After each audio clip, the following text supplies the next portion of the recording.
안녕하세요. 제가 이제 유목반 전지가 끝났거든요. 유목반 전지 현장 실습이 끝났어요. 다음 주에는 이제 성목반을 할 건데, 제가 이 밭을 자주 오거든요. 왜 자주 오느냐 하면, 제가 유튜브 한 지가 이제 2년이 됐는데, 제 스타일로 해가지고 나무를 키운 데가 유목 한 자리 여기가 최초예요. 다른 밭은 이런 밭이 없어. 그러니까 제가 유튜브를 통해 가지고 알려진 지가 2년밖에 안 되기 때문에 제 유튜브를 보고 제 스타일로 해 가지고 나무를 키운 자리는 이제 이 자리밖에 없다는 얘기죠. 그래서 제가 이 자리로 오는 거예요. 그리고 나무 자체도 키우는 방식 자체가 좀 남다르고 유별나 가지고 이렇게 봐도 나무가 시원시원하게 크고, 그리고 여기 이제 2년생이거든요. 2년생의 나무를 이제 이런 식으로 키우는 밭은 이 자리 하나뿐이에요. 지금 이제 유튜브 상으로 이제 알려지기 시작해가지고 이제 따라하기 시작하기 때문에 제 방식대로 키운 나무는 이제 이 밭이 최초이기 때문에 자꾸 이 밭을 오는 거고, 그리고 이제 제 방식대로 키우는 거가 궁금한데 실물을 보고 싶잖아요. 그래가지고 제가 오는 거예요. 아시겠죠? 제가 전지 현장 실습을 하면서 처음에 여러분들에게 강조하는 게 뭐냐면 예정지 관리. 여러분들 예정지 관리 하면은 막 식상하잖아요. 듣기도 싫은데. 근데 듣기도 싫으면서도 안 하는 게 예정지 관리예요. 안 해. 그냥 대부분 그냥 다 심어버려. 그냥 대충 두둑만 짓고 그런 식으로 해가지고 농사를 짓다가 한 5년, 6년, 7년 정도 돼가지고 이제 돈맛 좀 보려고 하면은 그때서 이제 후회를 하는 거죠. 예정지 관리를 할 때 처음에 100만 원이면 되는 걸 갖다가 나중에 나무가 크면은 장비는 못 들어가고 그럼 어떻게? 뭐 그러면 이제 300만 원, 400만 원 들여가지고 하는 거죠. 그런 식으로 어차피 돈은 들어가는데 돈을 더 들어가면서 마음고생하면서 나무 고생시키면서 그렇게 하지 마시라는 얘기죠. 그러면은 제가 이제 현장 실습을 하면서 하시는 얘기가 뭐냐면은 밭을 조성을 할 때 이런 두둑 조성을 안 하고 그냥 평바닥에다 그냥 나무를 심는다는 거예요. 평바닥에다. 왜 평바닥에다 심어? 자, 평바닥에다 심으면은 올해같이 비가 많이 오고 막 그러잖아요. 저희 지역에서는 복숭아 나무를 심거나 하면은 다 거의 다 두둑 작업을 기본적으로 다 해요. 민수류하게 두둑 작업을 해가지고 건수를 모아가지고 이쪽 배수로로 해가지고 다 빼려고 하는 거죠. 근데 이 두둑 작업을 안 하시면은 물이 어떻게 돼? 군데군데 폭폭 패인 데에 물이 고여가지고 그게 땅속으로 이제 스며들어가지고 뿌리를 망가뜨리는 첫 번째 요인이거든요. 내 땅이 아무리 마사 땅이고 그런 걸 떠나가지고 복숭아 농사를 질 때는 무조건 두둑을 갖다가 형성을 해가지고 물을 갖다 건수를 1차적으로 뽑아내야 된다는 거예요.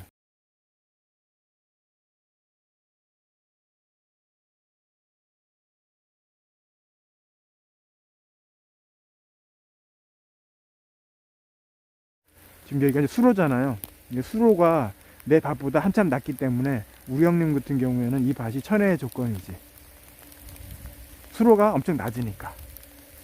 그리고 우리나라는 거의 보면 그 논농사 위주의 기반 조성을 해놨기 때문에 제가 밭 조성을 해가지고 이렇게 두둑 작업을 하잖아요. 그러면은 그 수로 두둑 작업을 한 이 바닥이 수로보다 낮아. 그래가지고 물이 배수가 안 된단 말이죠. 그럴 때는 어떻게 되느냐면은 제 유튜브에 보면은 집수정이라는 게 있어요. 내 밭에 한 구석에 집수정을 파가지고 내 땅 속에 지하 수위가 얼마나 올라오는가를 확인을 한 다음에 거기다가 수중 모달을 집어넣어가지고 물을 빼야 되는 거예요. 아시겠죠?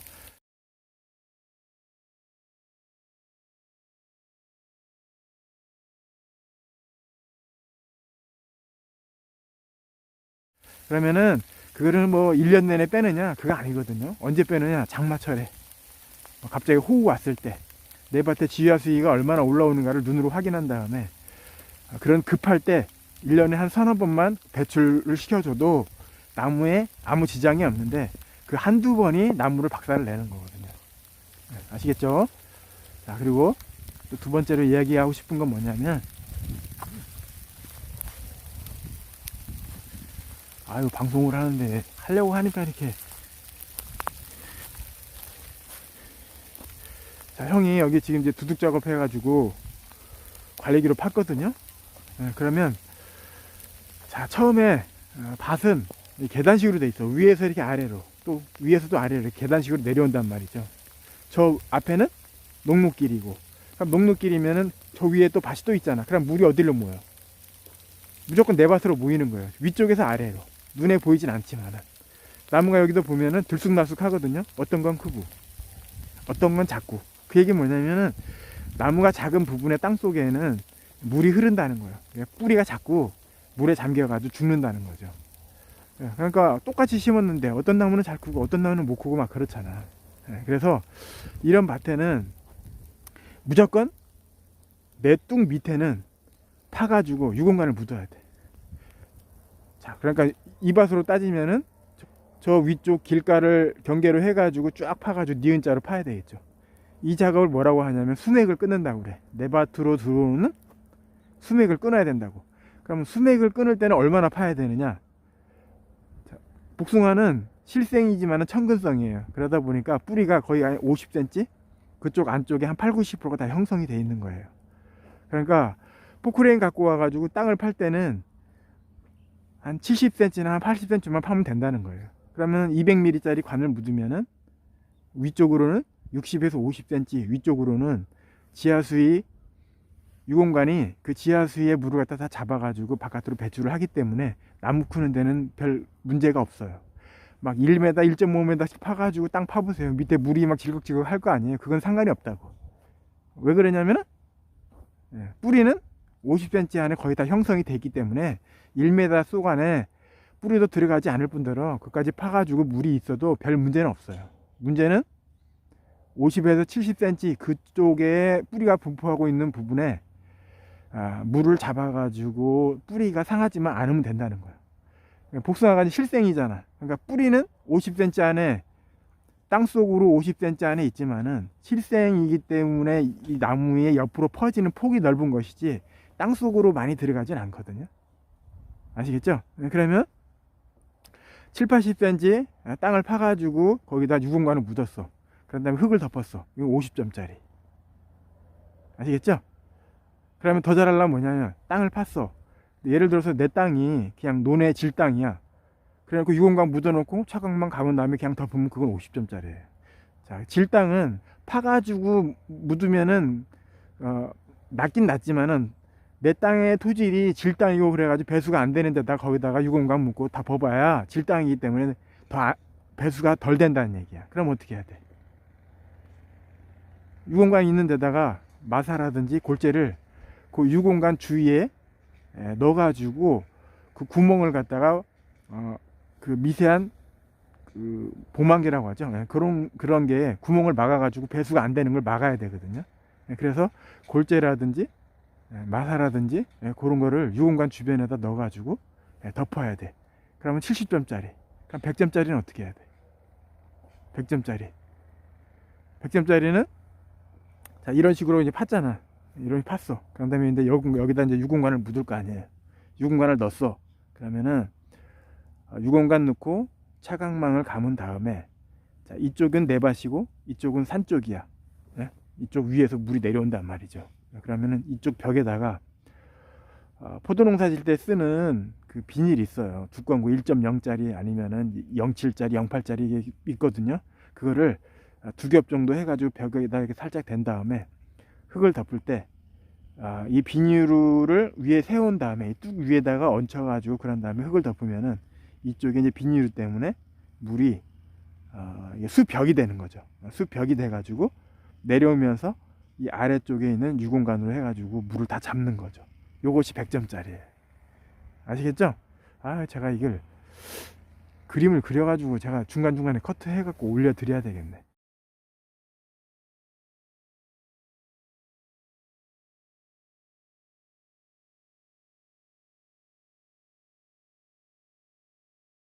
그런 식으로 해갖고 작업을 해요. 아시겠죠?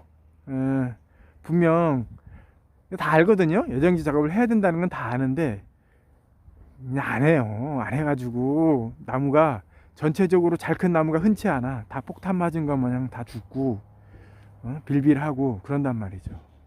그런 식으로 해서 제가 자꾸 예정지 관리를 해가지고 수맥을 끄는 다음에 그런 다음에 기본적으로 두둑을 형성을 해가지고 건수를 뽑아내고 수맥을 끊어가지고 땅속에서 내 밭으로 유입되는 물을 잡아가지고 그렇게 해야지 농사를 져가지고 돈맛을 보는 것이지, 돈맛 볼 때 돼가지고 나무가 이제 비실비실 하면서 죽는다니까요. 아무리 강조해도 하지를 않아. 그리고 잘해도 시간이 가면은 막혀가지고 물이 튄다는 거죠. 자, 그럼 세 번째는 뭐냐? 예정지 관리하면서 말이 너무 많네. 자, 세 번째는 뭐냐? 유공관을 묻으면은, 자, 수맥을 끊어가지고 가해로 묻었어. 그러면은 그거는 기본적으로 해야 되는 거고, 나는 더 잘한다고 그래가지고 나무 있는 쪽에 아니면 이제 고랑 쪽에다가 유공관을 묻는다는 얘기야. 그러면 더 잘하는 거겠죠. 근데 자, 유공관을 갖다가 이 고랑 가운데다 묻는 사람이 있고 나무 가까이에다 묻는 사람이 있거든요. 그럼 둘 중에 여러분들은 어디다 묻어요? 나무 가까이 묻는 사람이 있고 고랑에다 묻는 사람이 있어. 저는 이 나무 가까이에다 묻어요. 왜 그러냐면, 자, 여기는 예를 들어가지고 이제 이런 덕시설이니까 그런데 일반 우산식이나 이렇게 작업을 하다 보면은요, 기계가 반듯하게 가지 못하고 나무가 옆으로 커가지고 있어요. 그러면 기계가 지나가면서 옆으로 꺾는단 말이죠. 그러면 이 묻은 자리에 기계가 지나가면서 자꾸 밟아. 그러니까 올해같이 이게 비가 많이 오잖아. 그러면 땅이 지반이 약해져가지고 차릉 마냥 이렇게 물컹물컹 하단 말이죠. 그러면 거기 기계가 지나가면서 이제 밟혀가지고 거기가 막히는 거예요. 네? 그럼 거기가 막히면 어떻게? 그 뒤로는 이제 물이 튀겠죠. 그러니까 유공관을 묻을 때는 나무 밑에 기계가 밟지 않는 곳. 그러니까 이 안쪽으로 묻어야 돼. 안쪽으로 묻어가지고 기계가 밟지 않고 사람이 밟아도 유공관이 찌그러들지 않게끔 이 안쪽에다가 유공관을 배치를 해야 된다는 얘기죠.